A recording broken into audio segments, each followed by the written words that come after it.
Welcome friends. In this tutorial we'll learn about the function. First of all we see how to define a function.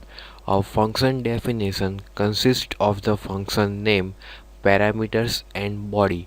The syntax for defining a function is as follow: definition, function name in the bracket, list of parameter and the function body. We see the one example of define a function def max num1 and num2, and in the function body, if num1 is greater than num2 then result is equal to num1, else result is equal to num2, and return the value of result. Now we see the main topic of function is called stacks.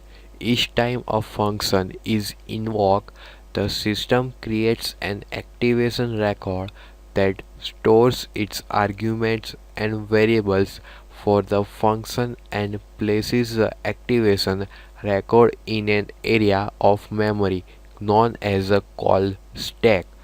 When a function calls another function, the caller's activation record is kept intact and a new activation record is created for the new function call. Now we see the different type of functions. There are functions with without return values, positional and keyword arguments, passing arguments by reference values, default argument, and returning multiple values. Now we see the function with and without return values. A function does not have to return a value. Technically, every function in Python return a value whether you use return or not. For this reason, a function that does not return a value is also called a none function. The none function value can be assigned to a variable to indicate the variable does not reference any object. For example, def sum in the bracket number1 and number2 is the two argument, and the total is equal to number1 plus number2, and print the answer. You will see the output is none because the sum function does not have a return statement. By default it returns none.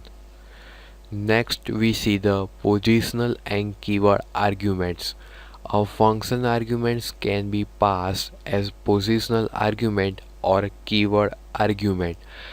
The power of a function is its ability to work with parameters. When calling a function, you need to pass arguments to parameters. There are two kinds of argument: positional arguments and keyword arguments. Using positional argument requires that the argument be passed in the same order as their respective parameters in the function header. For example, definition and println in the bracket message and variable n, and for I in range, and print the message. The following function prints a message for n times. Now we see the passing arguments by reference value. When you invoke a function with arguments, each argument's reference is passed by value to the parameter in the function. The reason is that numbers and strings are known as immutable objects. The contents of immutable objects cannot be changed. Because all data are objects in Python, a variable for an object is actually a reference to the object. When you invoke a function with argument, the reference value of each argument is passed to the parameter. This refers to as pass by value in terminology. The value is actually a reference value to the object. Whenever you assign a new number to a variable, Python creates a new object for the new number and assigns the reference of the new object to the variable. So friends, in this tutorial we learn about the different type of version. Thank you friends.